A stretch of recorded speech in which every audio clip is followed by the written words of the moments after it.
You are listening to the Horse Radio Network, part of the Equine Network family.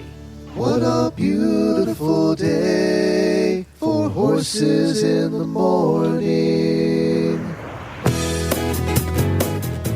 You are listening to the number one horse podcast in the world. Here's your entertaining look at the horse world and the people in it.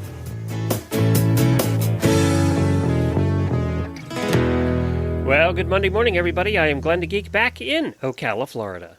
I'm Jamie Jennings in Norman, Oklahoma. You're listening to Horses in the Morning on the Horse Radio Network for Monday, March 11th, episode 3381, brought to you today by WERM Flooring. Good morning, horse people. I have good news and bad news for you on this Monday morning. First, the bad. It's Monday. But the good news is really good. Jamie and Glenn are here to guide you through another week filled with horse talk and a whole lot of fun. Welcome to Horses in the Morning. That's right. It is Monday morning. Thank you for joining us today. We really appreciate it. Today we have a fun show planned for you. Producer Ashley Avis is stopping by. What are we going to talk about with her today? Oh my gosh, she's the one who did the new Black Beauty, and she is a horse advocate, and she's going to come on because there's a contest going on, and I'm a judge, and we're going to talk about it. Okay. And we have Amber and Jessi joining us from the Blind Horse Project. We're going to find out all about that coming up on today's show. And hang around for the Auditor Post Show. I have a unpopular opinion I'm going to bring up, and we'll see where the hate mail goes. So that's coming up in today's Post Show. But there's something really cool happening over in the UK. They are starting an organization called Rescue Equine Showing Society, or RES. And what that is for rescues. It's for equine rescues, but they're going to have special shows set up. I think they're doing in conjunction with other bigger shows. But like we have the thoroughbreds have their own classes at most of the shows, right? They're doing the same thing for rescues. And they're starting shows at Equifest. Is a big deal over in Europe. And they're starting classes there. They're going to have in-hand and riding classes. And I just think it's a cool thing to highlight rescues. That's rescue so horses. fun. Yeah, That's so fun. I wonder what the parameters for this is. Is it something that you scored off Craigslist, or is it something you adopted? I couldn't find that initially, but I want to get somebody on to talk more about it because I think it's a great idea. I think it's something that maybe would go very well here as well. Because, the thoroughbred classes and the different kinds of classes we have in other shows that highlight certain breeds and things like that, I just think would go well here. So anyway. I have so many ideas. Okay, this is the under 25 laminitic pony class. And then the next one is the abused quarter horse class. Yes. Yeah. The skinny, almost dead Hackney class. Yeah, exactly. You would totally win that. The now fat used to be skinny Hackney pony class. Who have no movement and are as lazy as hell class. Just stand here. Just stand here and look pretty. Let's see what he can take out of your pocket. He's an expert at that. I'm going to launch this in the U.S. It's going to be fantastic. Can I just say, though, I pick up my pony all the time, and I want to give him some credit. Because we were gone for a week, we get back, and he was the snuzzliest hanging around with me pony when we were out there. And Did you say snozzliest? Snuzzliest. That's a new word. He was just right there with me and just hanging out and followed me around like a puppy dog. He actually missed me, I think. Aw, little baby, Mrs. Daddy. I pick on him all the time, but he does have personality plus. I mean, he really does. And he's like a dog. He's like a puppy dog. So anyway, when we move out to the new place, we were talking about getting a dog. I said, we don't need one. We have Scooter. And he stays outside and doesn't come in the house. It's perfect. His poops are pretty big, though. Yeah, that's true. Annoying. That is true. All right, let's do some Daily Whinnies.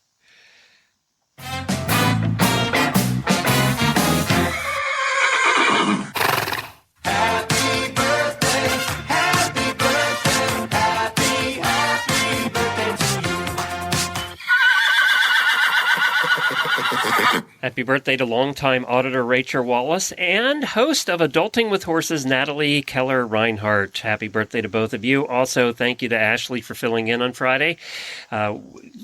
Unfortunately, Helena lives back a long dirt lane, and it had rained so much last week, and they were expecting massive rains the day we left, and we knew if we had waited one more day like we were supposed to, if we didn't get out of there Friday morning, Our two-wheel drive truck pulling the horse trailer was not going to make it out that lane, and apparently they did have inches of rain that day. So I'm glad we bugged out when we did. And you know what we said on Friday was that we didn't let you come on the show because it was International Women's Day and you weren't invited. But we did let you record an interview and play it. You had to get your nose in there somehow. But I interviewed a woman. That's true. That's why we let it in, honestly. Well, it sounds like you had a fun show. So I'm glad I got home, and I'm glad you had a good show. Yeah, it was great. Well, I don't like this trend, and I'm going to share it with you, Glenn, because I feel like it's going to leach towards your direction. Uh-oh. And sweet auditor Patty Otto, she posted a picture of her husband. Check this out. And he's in like a bucket truck and he's above their outdoor arena. And she posts this, a loving gift from a husband to his horsey wife. He's fixing my arena lights. Now, John is a veterinarian. Small animal veterinarian. He's my veterinarian. He's a wonderful guy. Why are you in a bucket truck? So, okay, I'm gonna let just anybody rent a bucket truck? I don't know. I mean, he's pretty high up there, so I'm pretty sure it's him. But she said that the best gifts to us, horsey girl, aren't diamonds and gold. Thank you, honey. Really sweet. But then there's another woman, and her name is Pamela. And Pamela's husband gets on there and comments, John Otto, get down from there. You're making it hard for the rest of us to have a moment to relax. HHAA, Horse Husbands Association of America, is going to take your membership card. Did you know there was an HHAA? I feel like you should be involved. Wait a minute. There is one? Well, according to Bruce. I'm looking it up now. If there isn't, there should be one. Maybe I know. Maybe and that's the trend I don't like. That's exactly. I could be chairman of the board of that one. First of all, don't involve my husband. Y'all keep him out of it. He has work to do. Oh, my God. Is that a real thing? I'm on Facebook, the HOHA, Horse Owners Husbands Association. Oh, my God. You got to get him on. There you go. Okay. Well, it's not a very big association. There's 26 members. Okay. Well, then good. Keep it to yourself. I don't want anybody involved. But yeah. Thanks, Patty and John and Pamela and Bruce. Y'all can all go, again, John Otto, you are doing what you're supposed to do. Okay. Bruce, you keep it down over there. I know he doesn't live that far away. I don't want him poisoning my husband to think that we don't do work. I've got a whole new fence line that needs started. Okay. Oh, that's the most fun job in the world, too. Oh. Anyway, WERM Flooring. He was on. We had him on, last week or the week before, talking about the new roofs they do. And we've had a lot of comments on that. There is a new product that they do over at WERM Flooring. It's called Seal and Chill. And it's for your horse trailer roof or your barn roof or any roof, your RV roof.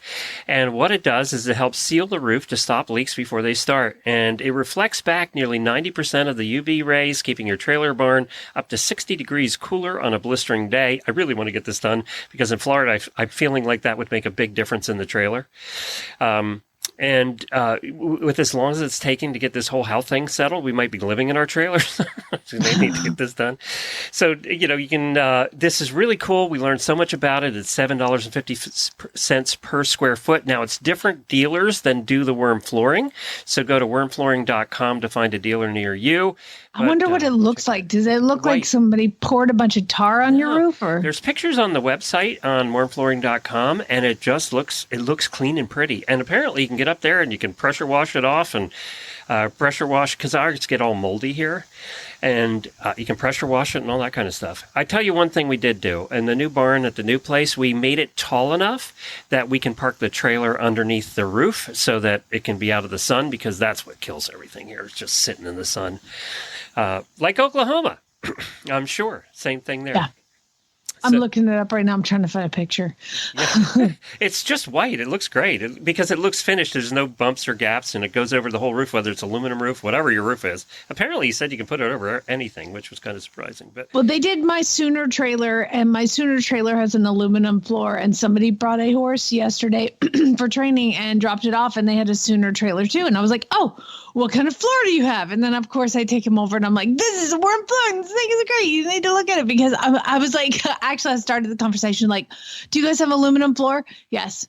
I go, did you know you're supposed to take your mats out and like scrub your floor all the time? Like every time you use it? And the husband just looks at me and he just walks away. Like, just, he needs to join the HOAA. Yeah.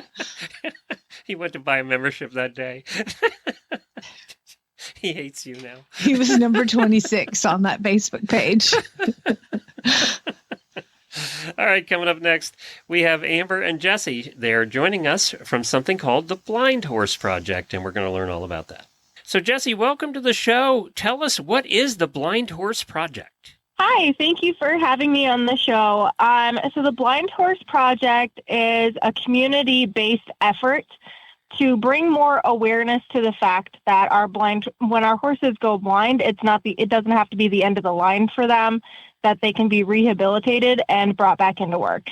So you guys, so this is not a rescue where you have a whole bunch of blind horses at your place. You're trying to just bring awareness through other people who have blind horses? We ourselves own our own personal blinds. Jessi has 2. I have 3. Oh, wow. And my daughter is also another leader on the project. She has 1 as well. Jessi has gone through, she's going on 5 years of rehabilitating blinds specifically to go back into work. And Kaylee and I have been working in rescue for about 6 years with blinds. Oh, wow. So why? So Amber, tell me what was the motivation behind this project? Was you just ended up with one and went, wow, this is a pretty cool horse?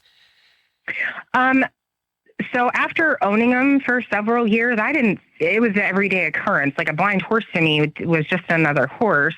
It wasn't brought to my attention until I started seeing people finding out their horses weren't even blind yet. They were going to go blind, and the vets were recommending euthanasia because they're dangerous at that point. That's when it really kicked in for me. And I was like, I need to show people that blind horses can and do thrive after proper rehabilitation. And then I found Jessi, and I found each other on social media because she was trying to do the same thing, and we just combined our efforts.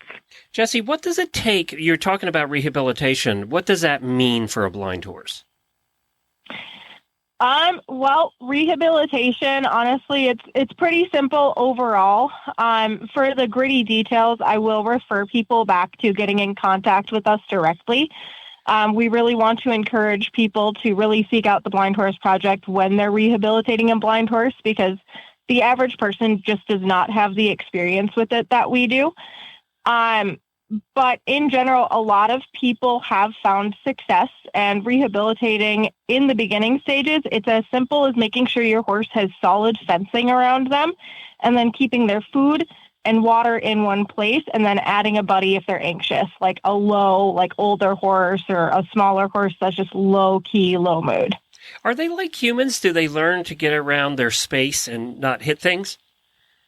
Oh, you would be so surprised. When I first brought home my blinds, it took walking them around their paddock and into their run-in shed one time, and they memorized where everything was. Like, when people come over, one of my blind horses has to be masked because he still has his eyes. They don't even know he's blind. Wow. And do they find you? I mean, do they sense where you are and they come up and snuzzle you like other horses do, like, sighted horses? It depends on where they're at in their rehabilitation, honestly. So horses that have been blind for a while can more easily recognize the distance between objects. Horses that are new at it might need a little bit of guidance. You might have to put your hand out or use your voice or something to kind of help them be able to learn how to find that distance without their eyes. Amber, do they spook easier at sounds, or obviously they have smell too? Do they rely then on their smell to determine what's a predator and what's not? So the best way I describe this to people is, so I live in Gettysburg, so you can imagine the fireworks here are constant. And I have two-sided... And the reenactment, which is the largest in the country. Yes, yes. Yes, it's crazy. So my blind horses could care less.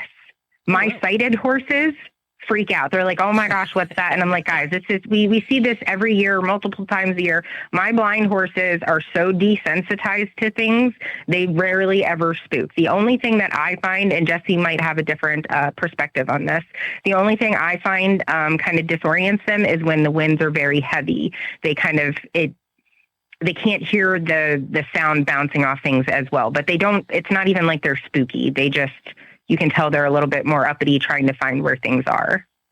And Jessi, you talked about a companion horse, and I assume you mean a sighted companion horse. Do they end up relying on that horse? Well, again, that kind of goes back to a bit of the rehabilitation process. So rehabilitating a blind, you do want them to be able to eventually find their way around on their own, right? So also, it doesn't necessarily have to be a sighted horse. I actually rehabilitated my off-the-track thoroughbred alongside my blind Appaloosa, who showed him how to do things. So that's kind of an interesting thing to throw in there. But it really does it matters from horse to horse, per se. Like, literally, some blind horses will bully sighted horses, and some sighted horses bully the blind horses. It just depends. Just like normal, just like every other horse. Yes, exactly. Horses are still horses. Blind or not. Right. On that note, when I mixed my herd, my blind herd, and my sighted herd together, my one sighted horse helped my blinds develop their confidence, but now horses have a pecking order, right? My one blind is at the top of that pecking order, which is just, very astounding to me. Amber, can you or do you ride any of the blind horses? I do. Mine are, one just finished transitioning. Usually you want to give a horse a decent amount of time to get through transition and relearn what life is being blind. That's part of the rehabilitation process. He is just being started on his ground manners. My daughter started riding her blind mare this year, and she does very well with it. And Jessi, like how blind? Completely blind, or like one eye, or what? My horses have no eyes. Wow. Oh. All of them are completely inoculated. Wow. Wow. Jessi, do they do better if they go blind or start blind or go blind younger or older, or doesn't it matter?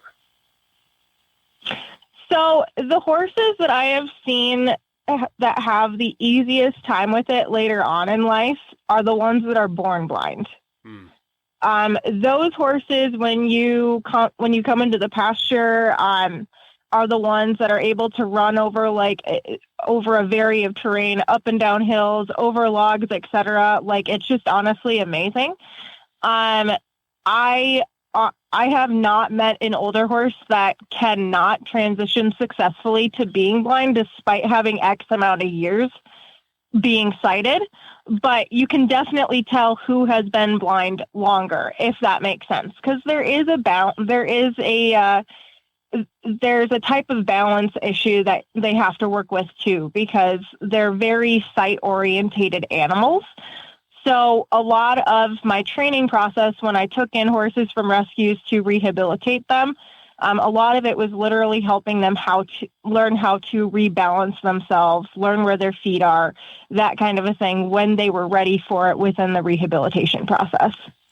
You know, this is interesting. We've had owners of horses that have one eye and competed up to very high levels, but I don't think we've ever talked about the blind horse. And I'm glad you're bringing awareness to it, because it's something that most people will never run into. But when they do, I would be scared too. I'd be just like Amber. I'd be just like those people you talk about. Yeah, they. You don't know what you don't know, right?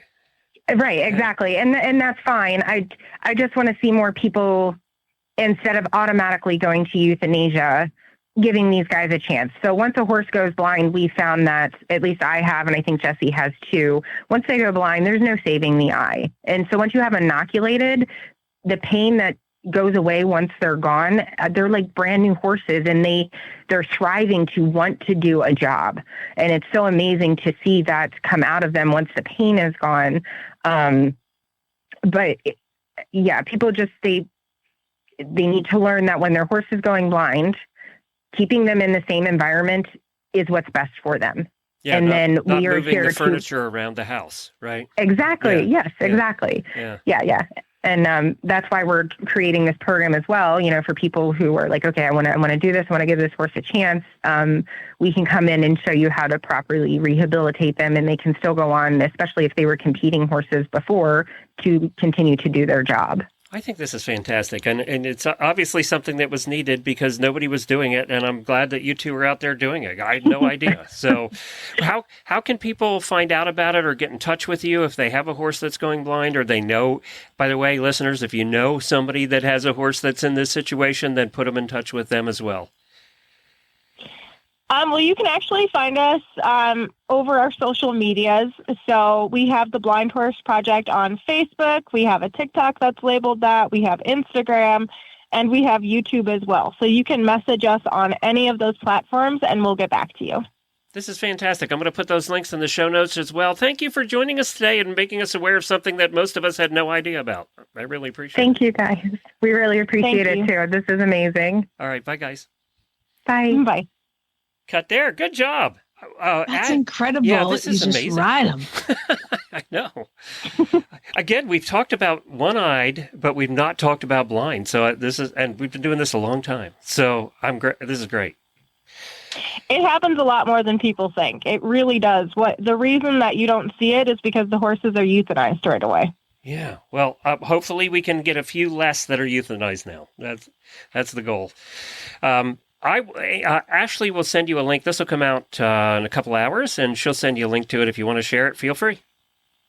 Thank you. All right. Thanks, Jessi. Yeah. Have a wonderful day, guys. You too. Bye-bye. You too. Bye. Bye. Who knew? Have you ever had a almost blind one, or?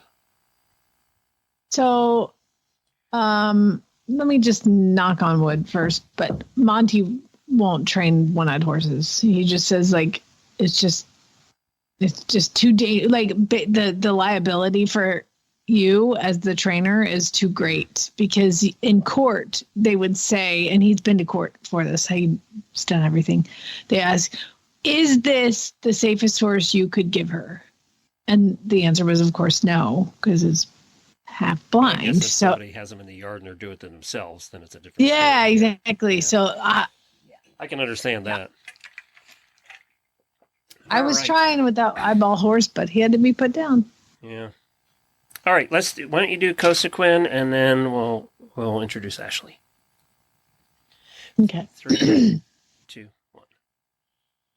Cosequin ASU joint and hoof pellets contain quality ingredients to support joint and hoof health and leave out the fillers, molasses, and alfalfa, all while delivering the taste horses love. The colors of their ingredients shine through for a difference you can see. Visit CosequinEquine.com.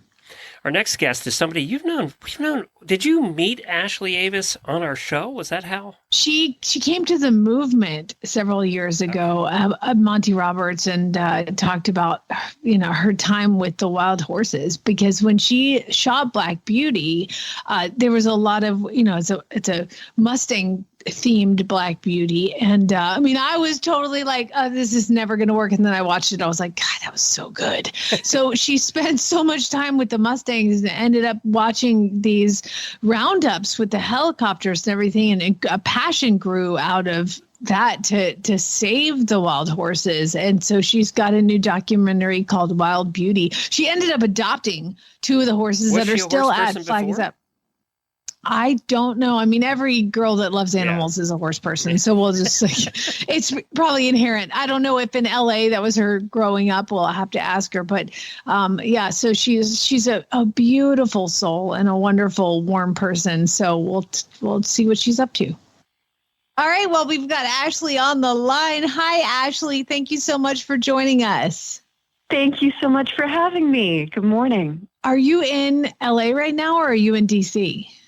I am in LA right now, but headed to DC at the end of April.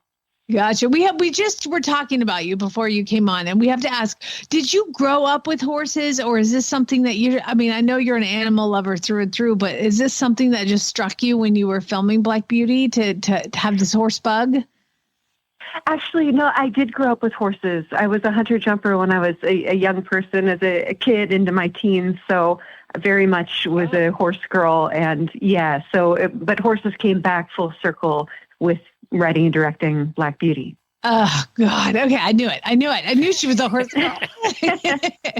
Now, why are you heading to DC? So with Black Beauty, and as you know, making Black Beauty a wild horse in our reimagining to honor why Anna Sewell wrote the book, which was as an animal welfare plea for the horses of her time, that prompted my husband and I and my brother and our small team to create a full feature-length documentary about wild horses, which we spent 5 years on. We traversed the entire American West, seeing wild horses in the wild and all of that unbelievable beauty. And then we also filmed the roundups and the helicopter roundups and how the federal government is chasing horses with low-flying choppers, and that's indiscriminate. They chase foals, they chase pregnant mares. It's really horrifying what's going on in our modern day time. And for anyone who has horses or loves horses, the idea of chasing that animal with a helicopter at eye level is pretty horrifying. And so our documentary really uncovers what's going on and was created to inspire people to care. So now that the film is out, it's available virtually everywhere. We're now using the film as a tool to screen it across the country. And most importantly, upcoming, we're going back to Washington, D.C. for the third time, and we're screening for Congress within the Capitol this time to try to pass something called the Wild Horse and Burro Protection Act. Oh my gosh. Okay. So real quick about Wild Beauty, your job as a filmmaker is behind the camera, but you took a role in front of the camera this time. What was the challenges with that? Was it crazy different?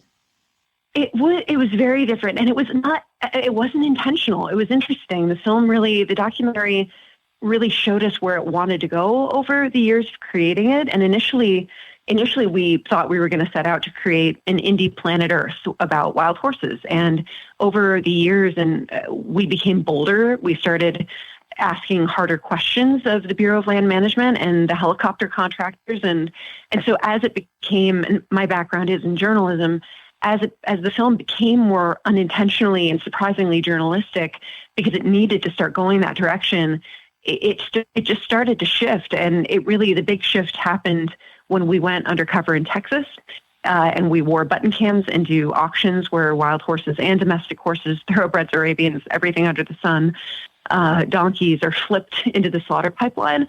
As it took that turn and I sat down to edit the film, I started writing the voiceover for somebody else. I started writing it for an actor. And then I realized as I started cutting and putting in some of the even iPhone footage of just when we didn't have our cameras up, and I realized, oh my goodness, this is going to have to become personal. And that was scary because you're putting yourself into the film, but it needed to become personal for people to care, I think. And your passion is just, palpable from through the phone. So, it's amazing. So tell us about HR 3656. But HR 3656, it would eliminate the use of helicopters, which would be really more about the animal cruelty side of this. And that should be pretty black and white for members of Congress. If you're empathetic at all, if you care about animals, which most people do who are kind, I think that hopefully this bill is bipartisan. And if we can stir up enough attention about it, maybe we have a chance at actually passing it. And so that's why we're going back to Washington, D.C. We're trying to get more co-sponsors for this bill, and hopefully we can actually get a hearing off the ground. It's such a no-brainer. It's just such a no-brainer. But you're like the modern-day Wild Horse Annie, because she was my hero growing up, of course, helped being the first one to bring to light anything about the wild horses. But what she did was she got the school-age children all around the country to write letters to Congress, I think, and to submit letters about the wild horses. So you are just like doing the same. To tell us about the way that you're getting kids involved now. Well, I love working with children, and Black Beauty very much was a family film for children and families and teenagers. And I think people pay attention to children differently when they speak out passionately and intelligently and with force. We listen, and so very much inspired by Wild Horse Annie and her letter writing campaign in the 70s, which really, that was what changed things for wild horses at that time. She got thousands of kids to write letters to President Nixon, and he eventually passed the 1971 Wild and Free Roaming Horses and Burros Act, and which is being flagrantly violated at this point in our country. But we're trying to do the same thing with kids and to inspire them to write letters to their members of Congress, write postcards, create little bits of art, and please say, I stand with wild horses. And for anyone listening right now who has a young person in their life, who has a daughter, a son, a niece, a nephew, kids in the barn, please tell them this is more important than ever before right now with us going to Congress, which is going to be on April 30th. We're going to be screening before Congress. If you can get the kids and young voices in your life to write those letters this month and next month, March and April 2024, please send them. And I actually got 2 little letters from children just over the past couple of days that we're going to be forwarding along to the White House, and I've got them in my hands. They're from Beckett and Kenley. And Beckett's letter says, and he's got in marker, I love wild horses in blue and red. And he writes, Dear President Joe Biden, my name is Beckett. I'm 9 years old. I love wild horses so much. I think the babies are so cute. They should be protected so they don't become extinct. Please help them. Aww. And then Kenley writes, I know, they're amazing. And so Kenley has drawn a horse, and she says, my name is Kenley. I'm 11 years old. I love wild horses. I think they should be protected so they don't become endangered. I would like you to pass laws that protect them. I mean, you read these letters, you hold them in your hands. It's so different than just seeing an email. And the passion that comes through from these kids, I think, is so powerful and so palpable. So I think it's going to be them that really ultimately help us pass this bill. Well, you're also doing a short story competition for kids, which I'm a little familiar with. So tell everybody about it. So I'm announcing the theme of the 2024 competition on your show today, and the theme is the worth of wildness. And that was submitted by a young woman named Jocelyn, who was part of picking a theme. We polled everybody for the theme this year, and that young woman, she's 16, suggested that theme, which I thought was very appropriate for this year. Okay, and what is it again? I'm going to write it down. The worth of wildness. How do we value? Yeah, how do we value our world and our wild world and all the creatures within it? Specifically, of course, for our competition for the horses. So it's through our nonprofit, the Wild Beauty Foundation, which is wildbeautyfoundation.org. And the short story competition is open in 3 categories. It's for elementary students, middle grade students, and high school students. And all the information is on the short story competition page. And the entries are now open, and they close August 31st. And what's really cool about this, it's our 3rd year doing this, the 3 winners in each age category, and then the 2 top finalists in each age category, nine young people, will have their short stories read aloud by an equine-loving celebrity on social media. So that includes Mackenzie Foy, who starred in Black Beauty, Ian Glenn, who starred in Black Beauty and Game of Thrones, Alicia Newton from Heartland, Graham Wardle from Heartland. We have this amazing cast of actors that are lending their voices to stand with wild horses and to bolster the kids. That's so cool. You had me at Black Beauty, but then you really had me at Game of Thrones, and then you really had me at Heartland. And Kiara Aurelia is joining us from Cruel Summer. We have Jessie Cove from Cobra Kai, Claire Forlani from Meet Joe Black. It's such a cool cast of people that are jumping in to help us again, and we're so appreciative. Beth Bears from Two Broke Girls in the Neighborhood, her husband Michael Gladys from Mad Men. They're all lending their time and their talents to read these stories. And given it's our 3rd year doing this, and I read every single story every year, and we get hundreds of them from around the world, it's just, you sit down and you prepare yourself for hours and hours of smiling and crying because some of these kids write such powerful short stories. It's unbelievable. And so we're trying everything we can. And I think creativity is such a powerful tool in this fight. So how can your kid enter the contest? So they go to wildbeautyfoundation.org, and under events, you'll see short story competition. There's a tab, and then kids write their short stories in any word processor that they prefer. And then once they're ready, they can upload the text directly into the portal on that site, on that page. Now, I mean, sure, there's celebrities that are going to read them and whatever, blah, blah, blah. I hear that there's some amazing judges that are involved in the whole thing. There are, including you. I mean, I'm just saying, I'm a judge. So, get involved, people. Get involved. Yes. Yeah, we've got some amazing judges. Awesome. Well, I'm really excited for you. I'm so proud of you. Just the changes that have happened just since we spent time together at Monty's a few years ago, when we met, it's just incredible how you've dedicated your life to this. It's so cool. Did you ever think I'm going to be a filmmaker and now I'm going to try to save the wild horse population of the United States? Absolutely not. If you had told me that at 10 years old, I would have looked at you like you had 4 heads. Except for the wild horse part, I probably would have been like, but trying to save wild horses, what was that part again? Yeah. But no, I mean, but I think our callings find us, and this very much found me, and it hooked on, and I've said this to you, I think before, but I mean it. I think we can all make change in our own corners of the world, and we have to try, and that's what I'm trying to do. So it's an unexpected but beautiful journey. Yeah. Now, before we let you go, I've seen on Facebook you've been traveling the world doing shoots and films and all that stuff. Do you have anything you can talk about that's coming up for you?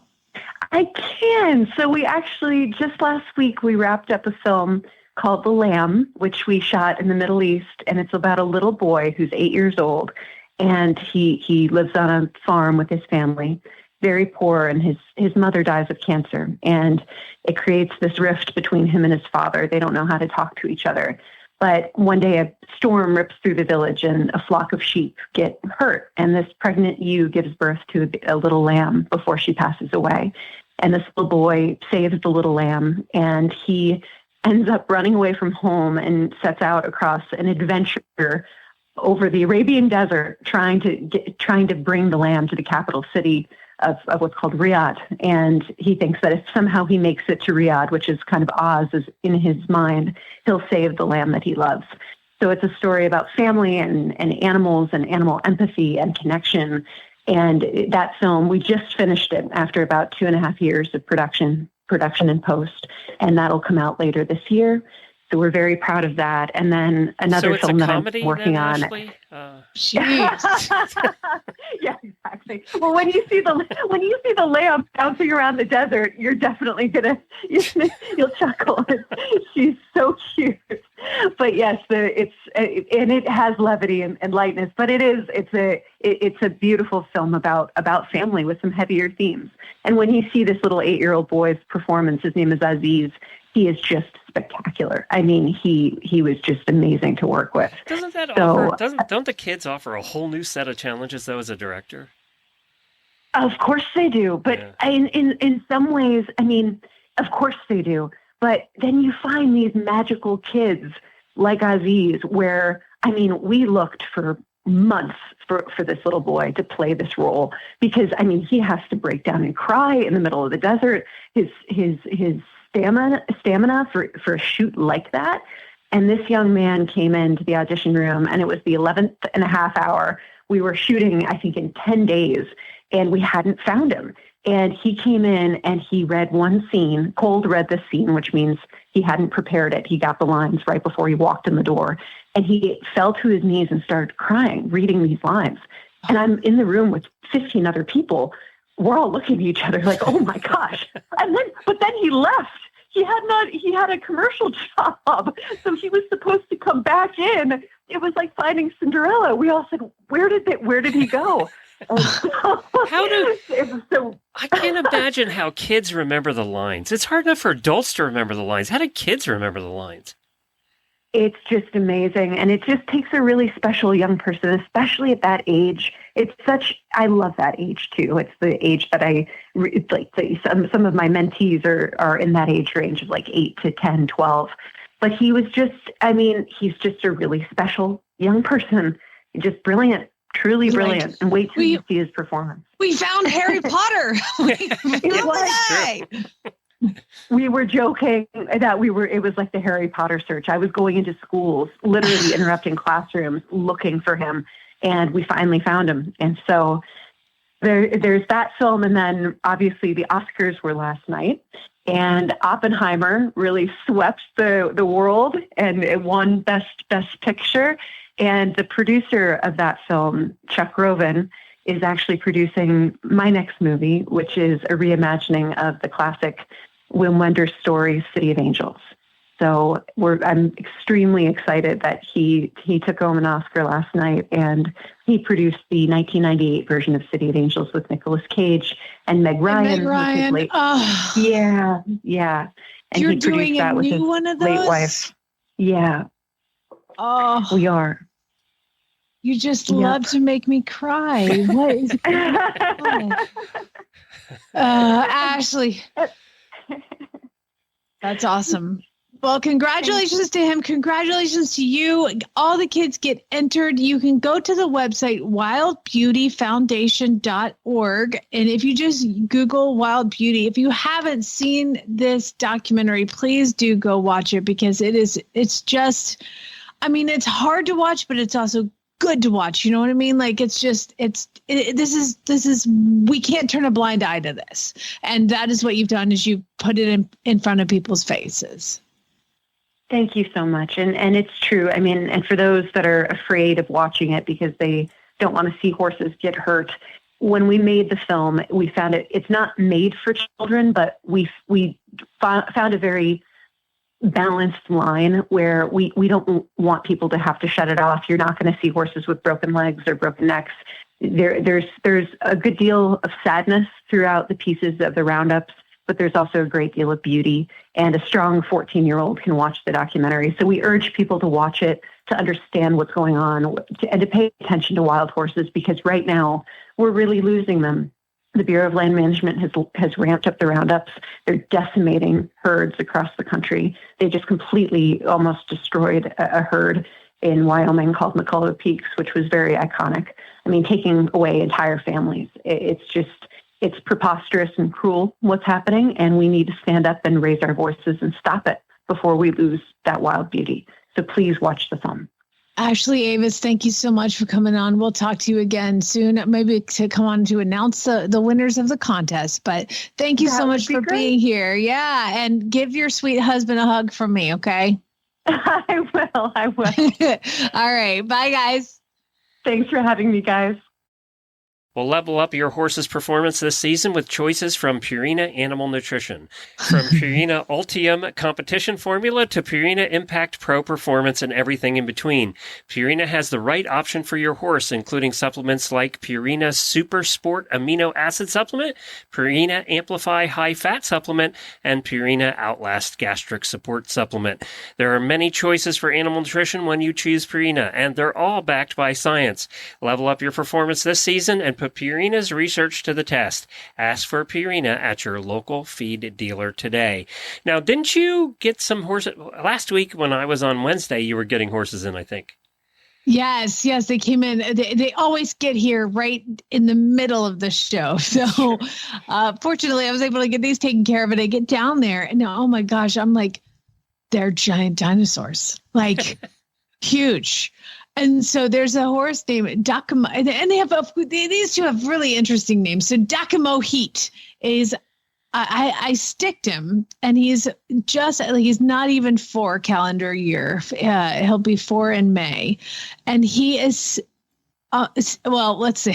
I sticked him at 16.3 of the withers and 17.3 of the butt. So he's got some leveling out to do, but he is a giant chestnut, and he's only 4.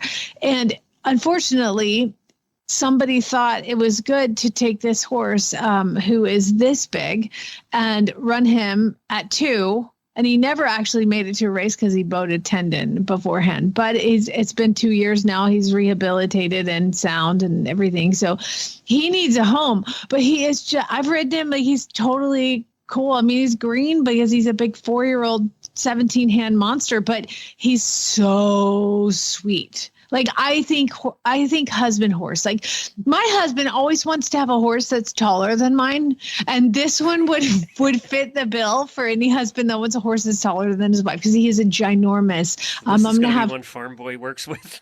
I've ridden him. Farmer's been out of town. He's going to ride him today because I want to see him Western. And I mean, this horse is huge. And the other one is a horse named El Contratista. And you're like, El Contratista. What does that mean? And it's either the coolest name ever or like the worst name ever. It translates to the contractor. Which is a movie about hitmen. So it could be like, is that what it is? It was a movie about hitmen. Yep. Okay. So I was like, it's either I named him after my contractor who's building our house, or like, this could be like a hitman kind of movie. Okay, now it makes more sense. Mafia is what it is. It's mafia owned.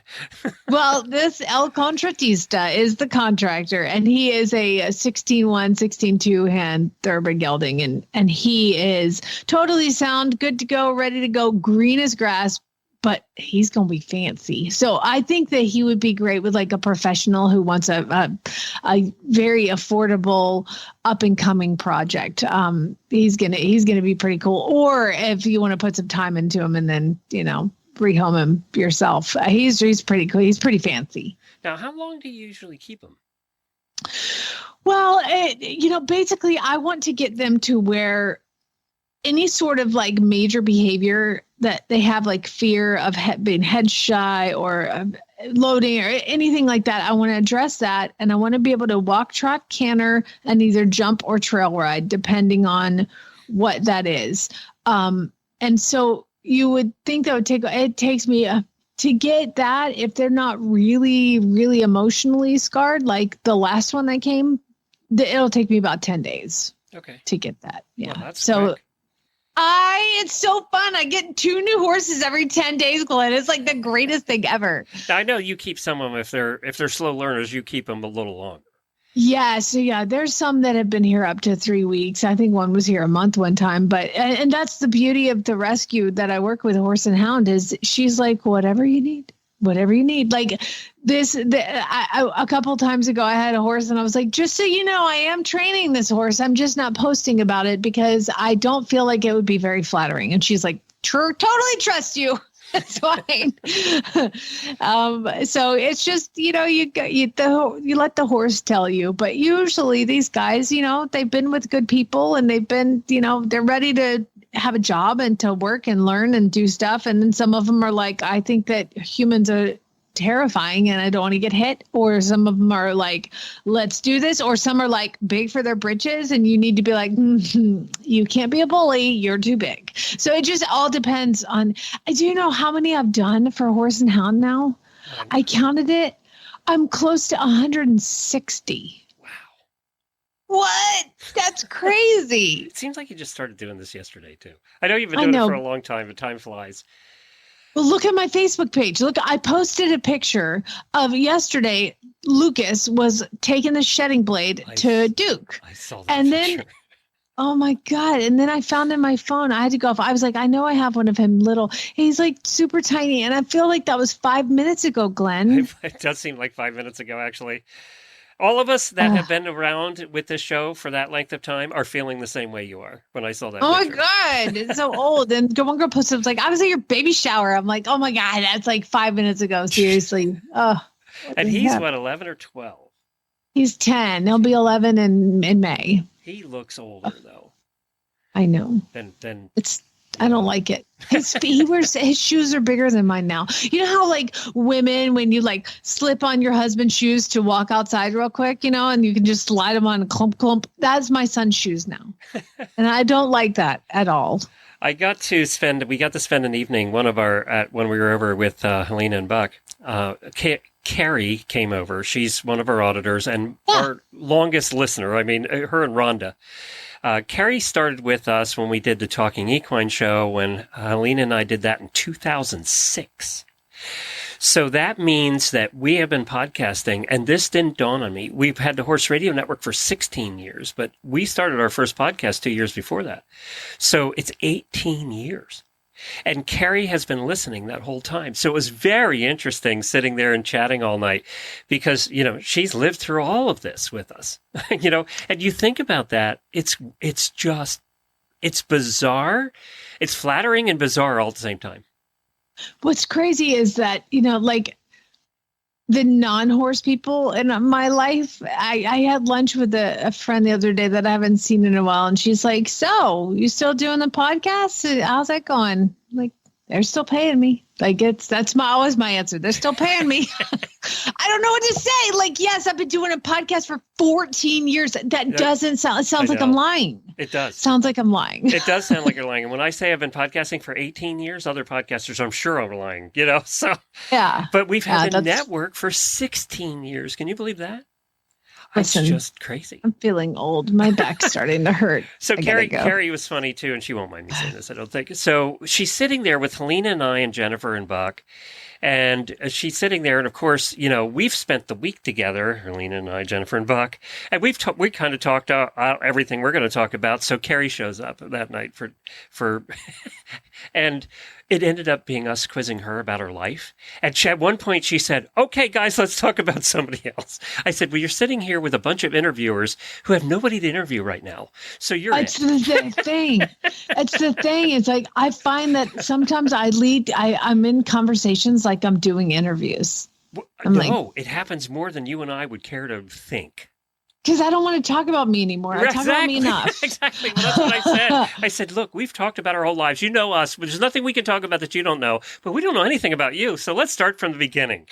Yeah. So, I'm sure she felt ganged up on. But literally, you had a bunch of interviewers sitting there with nobody else to talk to. So, and she had a fascinating life. That was the amazing part. She leads in a fascinating life. So it was, how I always said, every horse person has a story. We've said this since day one. It's our job to help them tell it. Yeah. It's our job to help them tell their story.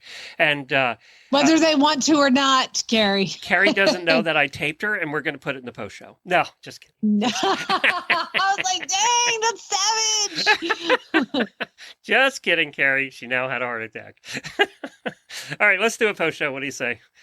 Thanks, everybody, for joining us. We really appreciate it. Endurance tomorrow with Karen. And then we have, later on in the week, we have the Rainers, and Jamie and I are going to be here rest of the week as well. So take care, everybody. Have a great day. All right, Spay Neuter Guild.